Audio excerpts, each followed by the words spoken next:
Olá, meus queridos e minhas queridas, professor Fábio Brasilino, e no vídeo de hoje nós vamos tratar um pouquinho aí sobre o nome empresarial. Continuar tratando, tendo em vista que no vídeo anterior nós já conversamos um pouco sobre o tema. Pois bem, não custa lembrar que quando nós estamos diante do nome empresarial, nós estamos diante de algo que ele tem uma função objetiva, que seria diferenciar os empresários, uma função objetiva que ela está vinculada aí a credibilidade que aquela pessoa jurídica ou que aquele empresário pessoa física passa para a sociedade. Aí a importância de discutirmos e analisarmos como se dá a formação do nome empresarial. Também não custa lembrar que quando nós falamos de nome empresarial, nós temos algumas regras específicas dentro do Código Civil que na formação desse nome empresarial, isso vai diferenciar eventualmente o tipo societário ou a forma de responsabilidade dos sócios. Beleza? Pois bem, na aula de hoje, nós temos que começar a analisar a partir do artigo 1159 do Código Civil. Portanto, nós vamos verificar algumas regrinhas, além daquelas que já vimos no vídeo anterior, sobre o nome empresarial. Pois bem, nos termos do artigo 1159, quando nós pensamos em sociedade cooperativa, que nós já vimos que a sociedade cooperativa ela não está dentro do universo jurídico do regime da atividade econômica e empresarial, ok? Mas ela está no universo jurídico do regime civil, ou seja, eu aplico as normas do direito civil. Entretanto, as cooperativas elas têm que ter o registro na junta comercial. Pois bem, se elas têm que ter o registro na junta comercial, nós vamos verificar também que o próprio código estabelece que na formação do nome empresarial, nós também temos que seguir as regras aqui contidas. Pois bem, todas as cooperativas, para funcionar, elas precisam ter na formação do seu nome empresarial uma denominação. Lembrando mesmo, o que é uma denominação? É qualquer palavra que não esteja vinculado ao nome dos cooperados, beleza? Portanto, significa que eu não posso utilizar a firma aqui. E também eu preciso integrar aí o vocábulo cooperativa. A título de exemplo, nós temos várias cooperativas aqui na nossa região. A antiga Corol, que era a cooperativa de Rolândia, a Cocamar e assim por diante. Então, no nome empresarial, que no caso se aplicam aí às cooperativas, eu preciso utilizar uma denominação e ligado à cooperativa. Pois bem, a segunda regra que nós vamos analisar hoje aí do Código Civil é o artigo 1160, que ele vai tratar em relação às sociedades anônimas. Portanto, se quando eu falo em cooperativa, nós estamos falando de sociedades cujo regime jurídico é do direito civil, quando eu falo em sociedade anônima, nós estamos tratando do regime jurídico de direito empresarial. O que importa é dizer que toda sociedade anônima terá efetivamente aplicada as regras do direito empresarial, ok? Bom, se eu falo em sociedade anônima, nós estamos diante de uma sociedade de capital. E essa sociedade de capital, ela necessariamente vai ter que operar sobre uma denominação designativa do seu objeto social. O que isso quer dizer? Quer dizer que, em regra, eu não utilizo o nome ou sobrenome, enfim, ou parte do nome ou sobrenome dos seus sócios, daqueles que compõem essa companhia para a formação do nome empresarial. Necessariamente eu preciso utilizar de uma denominação. Exemplos que nós temos de nomes empresariais de sociedade anônima: Banco Itaú, SA, Companhia Siderúrgica Brasileira. Reparem aí desses dois exemplos que eu utilizei primeiro da palavra sociedade anônima, que é SA, a abreviação, e no segundo exemplo, companhia. O que isso quer dizer? O que quer dizer é que para a formação do nome empresarial das sociedades anônimas, necessariamente eu utilizo de uma denominação integrada com alguma das expressões ou sociedade anônima ou companhia, por extenso ou abreviadamente. Como que eu faço isso? Se eu optar por utilizar sociedade anônima, ou SA, que seria o abreviado, eu sempre vou utilizar depois da denominação designativa do objeto. Então, exemplo, Banco Santander SA, Banco do Brasil S.A. Se em contrapartida eu quiser utilizar a expressão companhia ou CIA, eu sempre tenho que utilizar antes dessa denominação. Então, Companhia Siderúrgica do Brasil ou CIA Brasileira de Petróleo. Estão vendo? Por que a gente precisa estar atento para isso? Porque no nome empresarial, na formação do nome empresarial, quando eu utilizo a expressão CIA após a denominação, significa que existem outros sócios. Lembram lá no outro vídeo, quando eu falei da sociedade limitada, Brasilino e CIA LTDA. Esse CIA do Brasilino e CIA não quer dizer que é uma sociedade anônima, até mesmo porque seria contraditório eu ter CIA LTDA. Estão vendo? Que são dois tipos societários distintos. Mas significa que efetivamente eu tenho outros sócios que eu não preciso utilizar o nome de todo mundo na formação do nome empresarial. Beleza? Então, SA após a denominação, CIA ou companhia antes da denominação. Professor, mas tem uma sociedade anônima que ela utiliza um sobrenome, que é o Odebrecht. Inclusive ficou bastante famosa no caso aí que nós tivemos de infelizes casos de corrupção no país, na verdade. Não a Odebrecht Café, mas a construtora Odebrecht. Quando nós pensamos na construtora Odebrecht, de fato nós estamos diante de um sobrenome. Mas então, como que fica essa lógica aí do caput do artigo 1160? A resposta disso está no parágrafo único deste mesmo artigo. Este parágrafo único ele diz o seguinte, que a denominação ela pode ser composta, então eu posso fazer uma denominação tendo como base o nome do fundador, de um acionista ou de pessoa que haja concorrida para o bom êxito da empresa. Estão vendo que haja está no passado. Portanto, por que pode ser Odebrecht S.A.? Porque lá no começo dessa empresa, o fundador, o acionista, enfim, ou alguma pessoa que concorreu para o bom êxito da formação dessa empresa, mas atualmente ele não está mais fazendo parte aí do quadro social, como uma forma de homenagem, beleza? Então, o que é importante a gente lembrar? Sociedade anônima sempre denominação, em alguns casos aceita-se a firma, né, que seria o sobrenome, mas nesse caso aí seria uma forma de homenagem. Bom, dando continuidade aí e analisando cada tipo societário, como que eu tenho que efetivamente formar o nome empresarial, o artigo 1161 ele vai trazer aí algumas disposições por um tipo societário que não é tão comum, mas é importante sabermos, principalmente para eventuais concursos, que trata-se da sociedade comandida por ações, que pode, em lugar da firma, também adotar uma denominação designativa do objeto social. O que isso quer dizer? Que eu posso adotar tanto firma como denominação.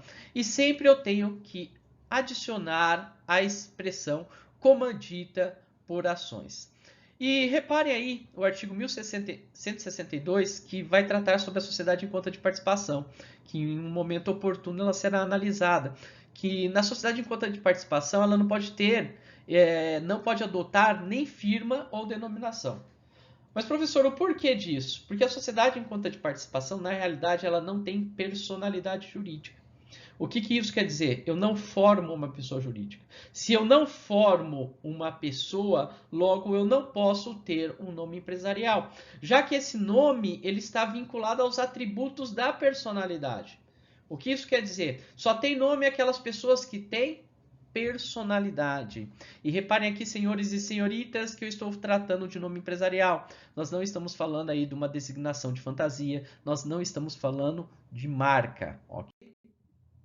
Pois bem, o artigo 1163 ele é de extrema importância porque ele vai diferir bastante aí das pessoas que circundam o mundo aí do direito civil, então das pessoas físicas ou jurídicas sob o ponto de vista do direito civil, e das pessoas que circundam o mundo do direito empresarial. Por quê? No direito civil, é comum eu ter dois nomes que são iguais ou muito parecidos? Sim, pense em José da Silva, João de Souza. São nomes que são comuns e podem conviver no mundo jurídico.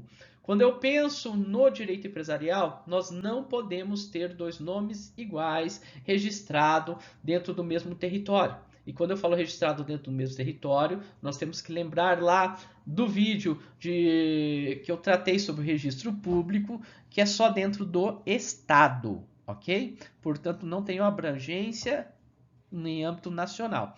E o artigo 1163 diz que o nome do empresário ele deve se distinguir de qualquer outro já inscrito no nome de registro.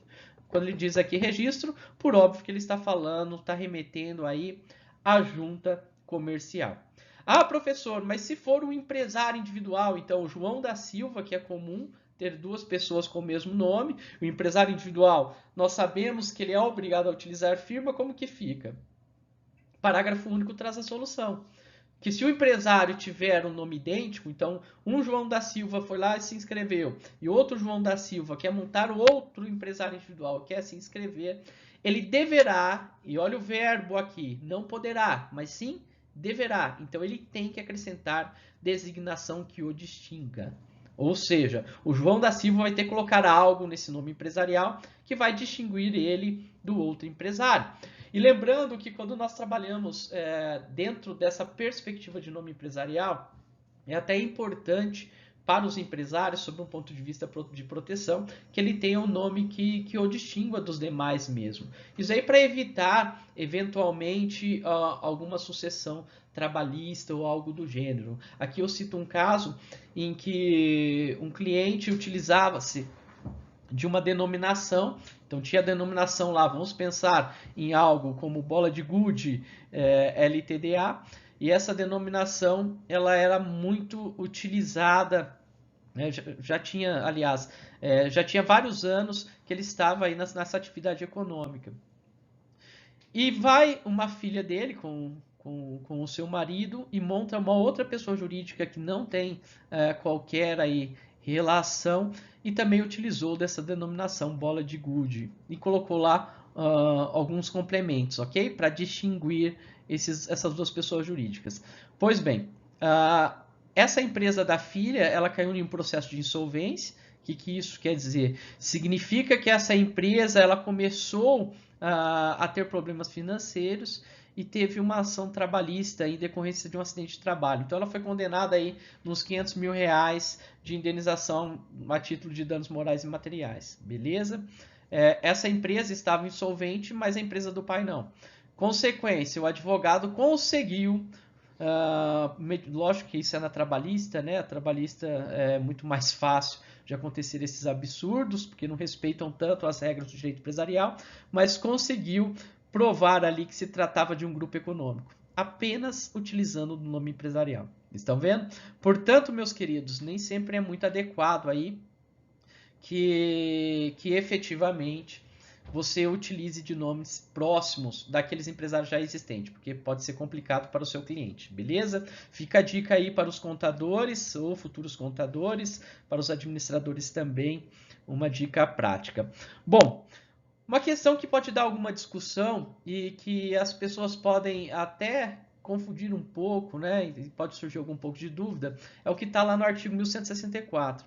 Porque o artigo 1164 ele vem e diz o seguinte: o nome empresarial não pode ser objeto de alienação. O que é alienação? Não posso vender. Meus caros, alguém pode vender o nome? Vamos pensar lá, pessoa física pode vender o nome? Não pode. Por que não pode vender o nome? Aí eu chamo a atenção aqui dos alunos de direito para as aulas de direitos da personalidade. Para quem não é direito, já vai ficar, para quem não é aluno do direito, já vai ficar sabendo quanto a isso. Sempre quando eu falo em direitos da personalidade, então quando eu penso em nome, quando eu penso em corpo, todas essas questões, eu não posso vender. Por quê? Faz parte dos meus atributos para o livre desenvolvimento da minha personalidade. Estão vendo? Isso é o que nós chamamos no direito de inalienável. Então eu não posso vender, ok? Claro que algumas pessoas vendem o corpo, ou pelo menos alugam, né, meus caros? Mas isso é uma outra discussão, ok? Mas vamos lembrar lá que quando eu penso nos atributos dos direitos da personalidade, em regra eu não posso, em regra não, a própria legislação traz isso, eu não posso vender, ok? Então o nome empresarial ele não pode ser vendido. Entretanto, meus queridos, nós temos que lembrar que, por exemplo, quando eu tenho uma pessoa jurídica, Pode ocorrer a venda do CNPJ, então vamos utilizar no linguajar comum aí para o pessoal da administração e das ciências contábeis. Pode ocorrer a venda do CNPJ? Até pode, mas essa venda do CNPJ e, consequentemente, do nome empresarial, ela se dá por substituição dos sócios. Estão vendo? A pessoa jurídica, aquele CNPJ, não vendeu o seu nome. Estão vendo? Porque isso não é permitido pela legislação. Bom, o parágrafo único aí vai falar nos casos de contratos de trespasse. O que é um contrato de trespasse? É quando eu, na condição de empresário, desejo adquirir o estabelecimento empresarial, que era muito comum ser chamado de fundo de comércio. Posso chamar até hoje fundo de comércio? Sim, mas o que nós entendemos como fundo de comércio atualmente está mais ligado à ideia de estabelecimento empresarial, que está lá no artigo 1142. Pois bem, esse adquirente de estabelecimento empresarial por atos entre vivos, ok? Se o contrato permitir, ele pode sim continuar usando o nome do alienante, precedido do seu próprio nome com a qualificação do sucessor, beleza? Portanto, fica aí uma regra que nós temos em caso de venda de estabelecimento. Pode ou não pode vender? Não pode. Mas existem algumas situações que dá para, na prática, eu transferir aí o CNPJ. Beleza, meus? Dando sequência aí a umas regrinhas que nós temos no Código Civil, quando os senhores e as senhoritas podem perceber, isso daqui é de extrema importância que no momento da formação do nome empresarial que sejam lidas todas essas regras, ok? Receitinha de bolo, como eu costumo dizer. Pois bem, vamos lá. O artigo 1165, ele vem aí efetivamente a trazer a importância de se vincular a firma em um nome empresarial. Ao ponto que o artigo 1165 vai dizer que o nome do sócio que vier a falecer ou eventualmente for excluído da sociedade, que isso pode acontecer, seja por uma exclusão que o contrato social autorize, ok? Ou em caso de retirada, ele não pode ser conservado na firma social. Então vamos pensar, uma sociedade em nome coletivo, necessariamente ela precisa seguir aí a firma daquelas pessoas que são seus sócios. Nesse caso, uma vez excluída a pessoa, ou seja, ela não faz mais parte do quadro societário, o nome dela tem que sair. Beleza?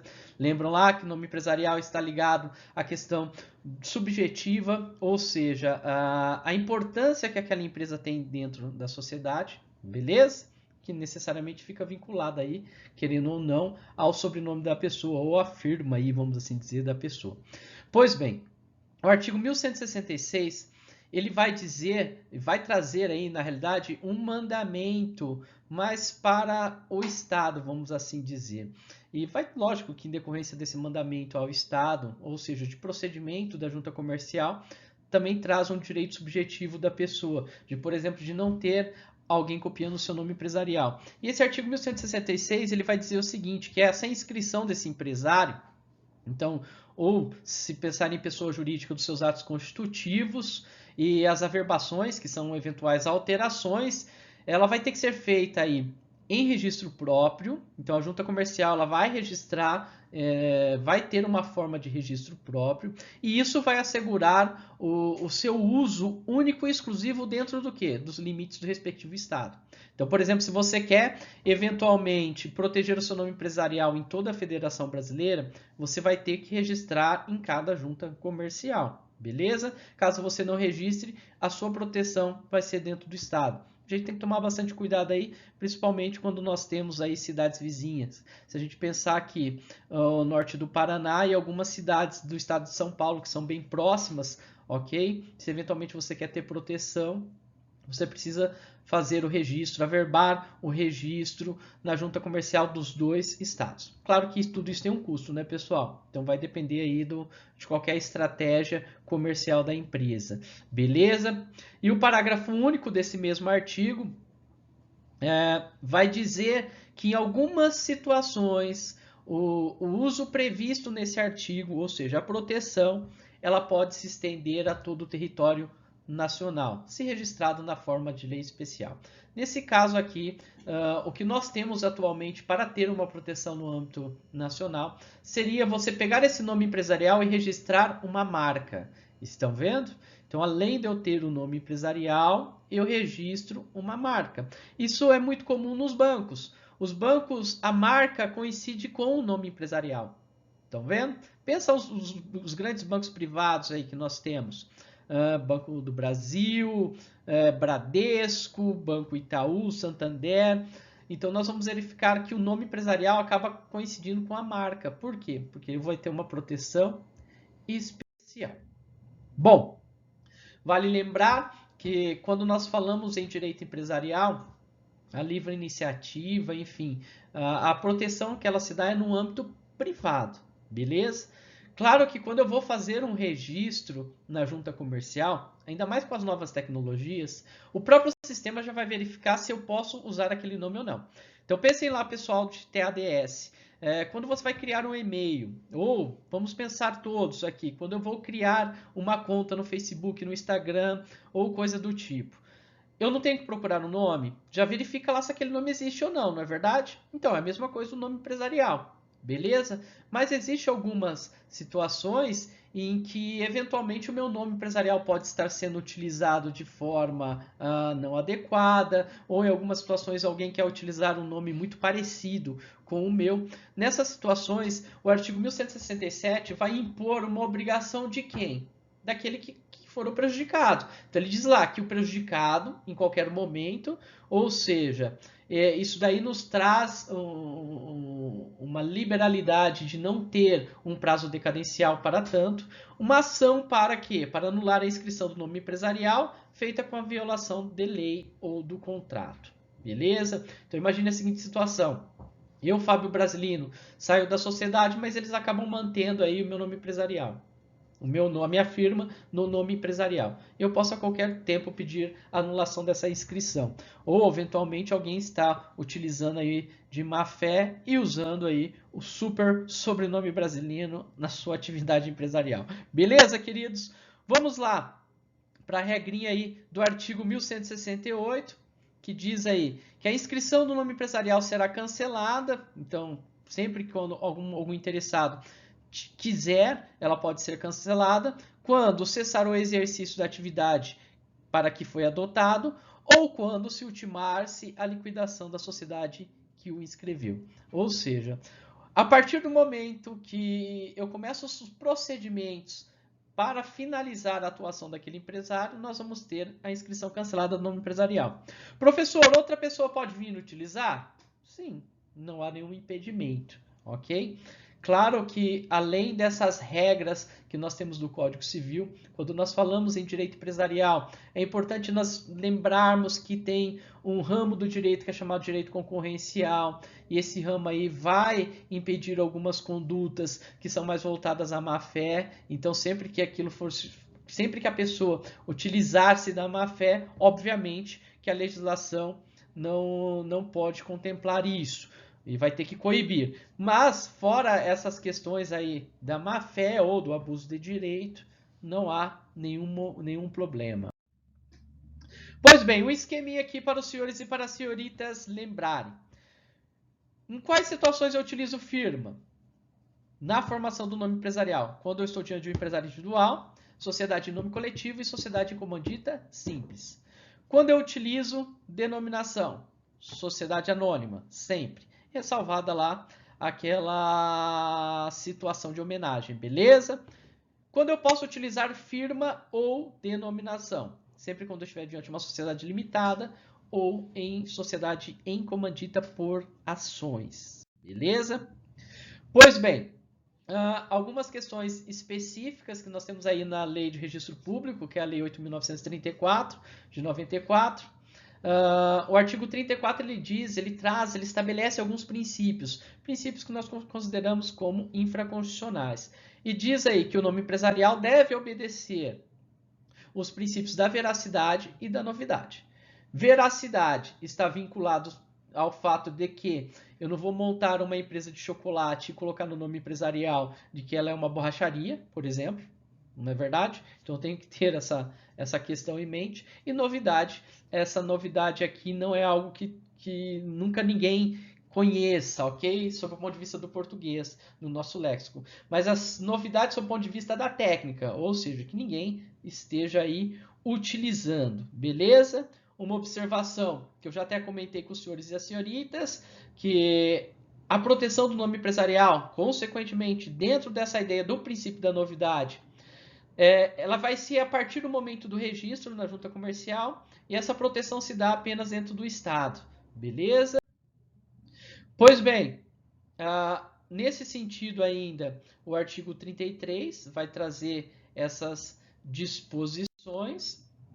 E quando nós falamos em procedimento administrativo, ou mesmo se eventualmente eu queira judicializar isso daí, sempre quando eu na condição de interessado, verificar que foi feito um arquivamento administrativo de um nome empresarial que ele me prejudique, lembra lá que nós vimos quase agora que o Código Civil estabelece que se eventualmente eu tiver alguma discordância, entender que aquilo de alguma forma está me prejudicando, eu posso me opor.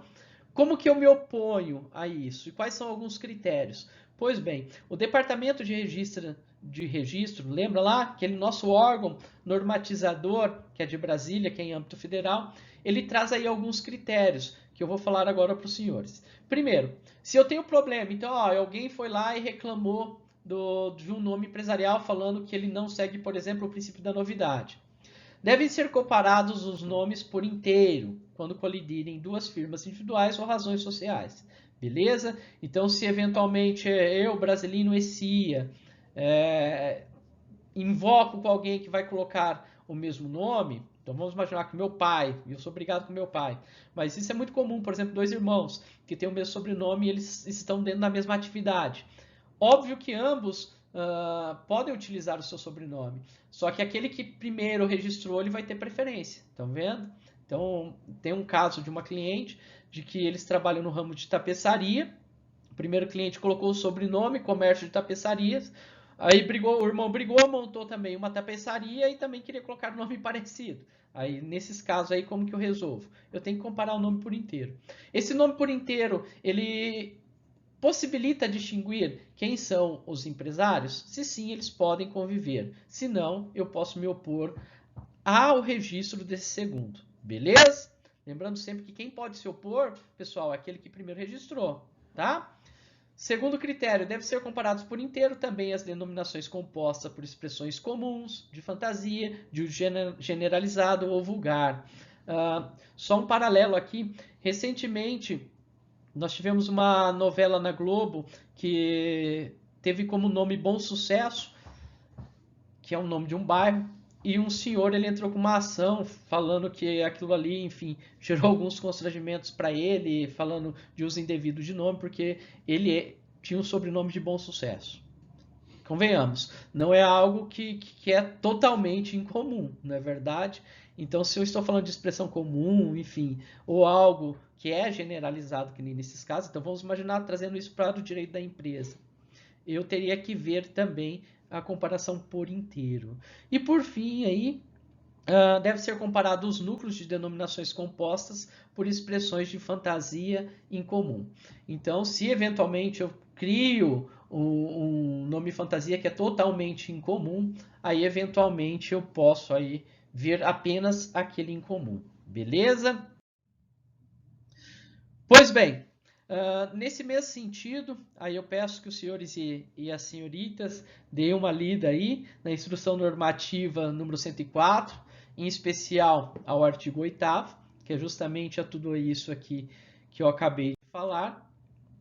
E aqui o artigo 9º da instrução normativa, ele vai trazer que para algumas questões, alguns nomes, algumas denominações, algumas palavras, algumas expressões, elas não são consideradas exclusivas, ok? Para fins de proteção.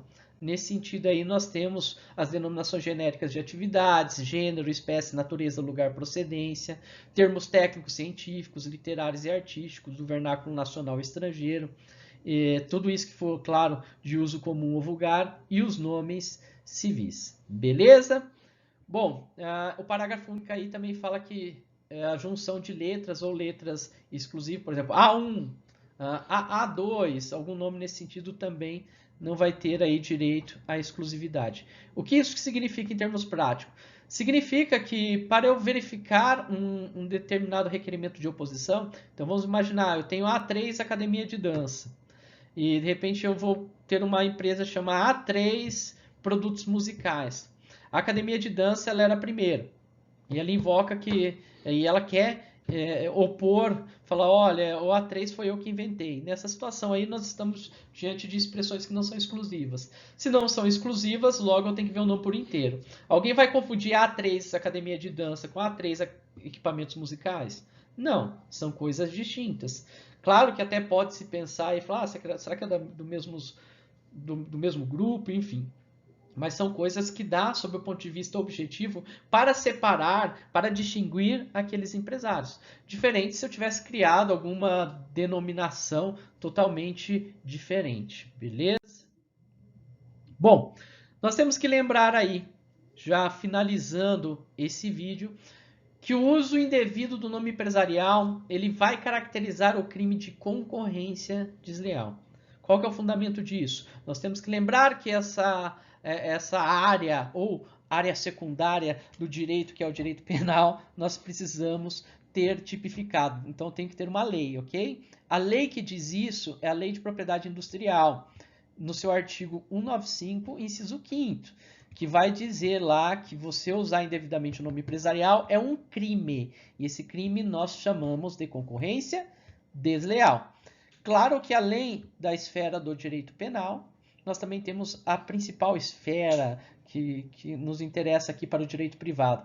Porque toda vez que eu tiver um uso indevido do meu nome empresarial, cabe a responsabilidade civil daquele que se usurpou do meu nome ou daquele que utilizou o meu nome de forma equivocada.